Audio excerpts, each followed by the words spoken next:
Chase, 26 years old, has no money, no acting gigs, and no one who believes in his dream of becoming an actor except for himself and his dog, Max. When life in Chicago becomes too suffocating, he sells everything he owns to catch the last bus to Los Angeles. No home, no connections, just an unwritten script and one lingering question: can a nobody write his own shot at a life-changing opportunity? Chase, 26 years old, lives in a rundown rented room on the south side of Chicago. The room is so small it barely fits a worn-out mattress, a messy bookshelf, and a backpack stuffed with scripts no one's ever read. By day, he delivers food through various apps. By night, he attends free acting classes at a local community center, not to become famous, but simply to feel like he's still living true to himself. Every time Chase steps on stage, even just for a few minutes, his heart beats to a different rhythm, a rhythm that makes him believe things will change. But offstage, the world feels like it's collapsing around him. His phone service has been cut off for unpaid bills, the fridge holds nothing but a few slices of stale bread, and his dog Max, his only real companion, is growing thin because Chase can't afford to feed him properly. His family doesn't want to hear another word about the acting dream. The last time Chase called home, his father cut him off mid-sentence with a cold line: "It's time to grow up."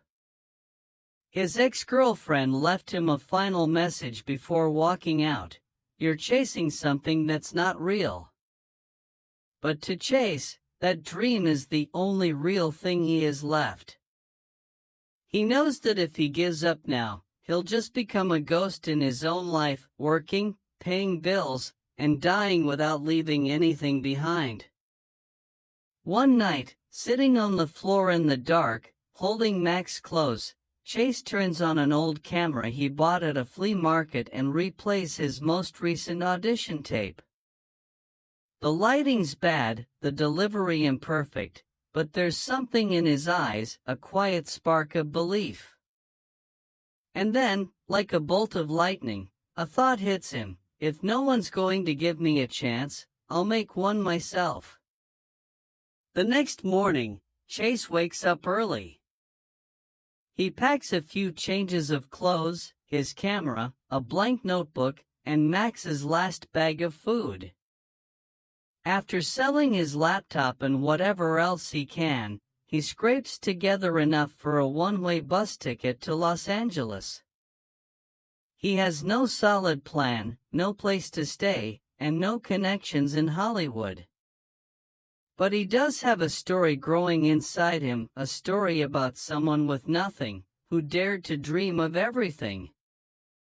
And if Chase believes one thing right now, it's this: he's not going to LA to find a shot. He's going there to create one. The 40-hour bus ride from Chicago to Los Angeles was a blur of exhaustion and emptiness. Chase sat curled by the window, his head resting against his backpack, Max tucked under his feet. Every time the bus stopped at a rest station, Chase would look around, not for scenic views, but to ask himself, am I doing something incredibly stupid?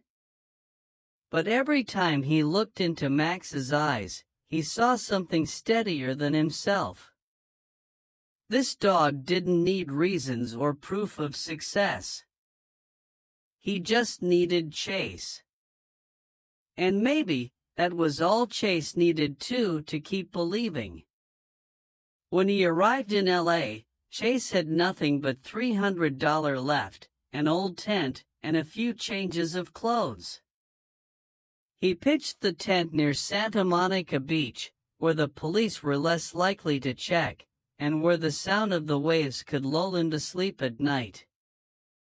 During the day, he carried his camera and a thin folder of materials, roaming the city in search of auditions. He printed out lists of independent casting agencies, walked into each one asking for a chance, any role, even just a silent background part. But LA is not kind to newcomers. People dismissed him outright, or didn't even bother to look up when he said, "I'm an actor." Some days, he had no money for food, just tap water from a public park and free bread from a nearby church. Max was growing thinner, too, and it broke Chase's heart to see his ribs starting to show. One afternoon, wandering through Silver Lake, Chase passed a small cafe with a message written on its window. "We don't need actors unless you're someone special." He stood there for a long time, then let out a dry laugh and kept walking. But that message stuck with him. It made him realize something. If he wanted to be seen as special, he'd have to tell a story no one could ignore. That night, with the beach asleep around him, Chase sat in his tent holding an empty notebook. The wind crept in, and Max curled tightly into his lap. And Chase began to write. Not an audition form. Not a resume. A script. A story. About a young man with nothing in his hands but the will to change everything. He didn't know what he was writing. He didn't care if it followed 3-act structure. He didn't need anyone's approval. All he knew was, for the first time in years, he didn't need permission to feel like an artist. In the days that followed, Chase settled into a quiet, strangely hopeful rhythm: wake up at dawn on the beach, walk Max around Venice, find free Wi-Fi at the public library, and write. Write whenever and wherever he could. He stopped going to auditions, not because he'd given up, but because he finally understood he could create a role without needing anyone's permission. At first, Chase's script was scattered and rough. The early pages were just fragments of dialogue, bits of childhood memories, echoes of a father who always told him to be realistic. But the more he wrote, the deeper he dug into things he'd never dared to face: the fear of being forgotten, of not being good enough, of not being special. One night, after being turned down for a gig because he didn't have enough experience, Chase wandered into a small bar in Echo Park. Sitting quietly with a glass of tap water, he couldn't afford a beer. A live stream began playing on the bar's TV. It was a well-known YouTuber in the indie art scene, sharing how they started out with nothing but an old phone and an honest story. One line hit Chase like a punch to the chest. The world doesn't need another perfect person. The world needs someone real. That night, Chase walked back to his tent in silence. Max padded beside him, sensing something had shifted in his owner's stride. Chase didn't pick up where he left off on the old script. Instead, he started over. This time, with his own story. A young man. Homeless. Broke. Rejected hundreds of times. But still believing his worth wasn't in being chosen. It was in telling the story no one else dared to tell. He wrote like he was on fire, as if something deep inside him had ignited. His characters weren't perfect. They didn't win big. No one applauded them. But they were real. And in every line of dialogue, every imagined scene, Chase poured out what he'd never told anyone, his hopes, his fears, and his aching need to live a life that felt true. After nearly 2 sleepless weeks, he set his pen down on the final page. The script was done. It wasn't flashy. It wasn't marketable. But it had blood, sweat, and heart. And as Chase sat there, staring at the ink-smudged pages in front of him, he didn't feel like another failure in LA. He felt like a storyteller. And the first story he ever told was the truth. Right after finishing the script, Chase printed it using the free printer at the public library. The ink was smudged, the paper wrinkled, but every word on those pages carried the weight of his pain and hope. He mailed copies to dozens of indie production houses, up-and-coming directors, even YouTuber actors looking for original content to turn into short films. Most didn't reply. A few sent back the familiar rejection. Doesn't align with our current direction. Chase wasn't surprised, he was used to silence, used to no. But this time, it felt different. Before, every rejection made him question himself. But now, even if no one believed in the script, he did. Completely. Still, belief doesn't pay bills.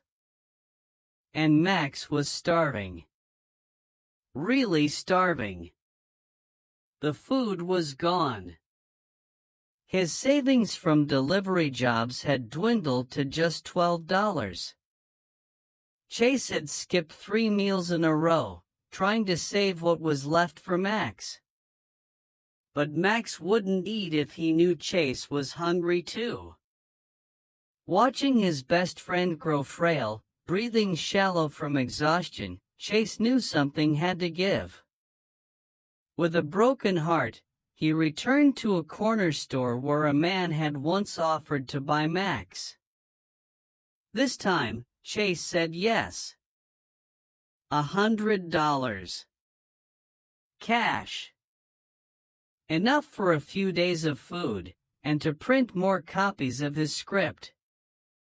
As the man led Max away, the dog turned to look back. Chase turned his face away and bit his lip until it bled. In that moment, it felt like he had sold a piece of his soul. That night, for the first time in years, there was no Max curled beside him. No soft breathing in the dark.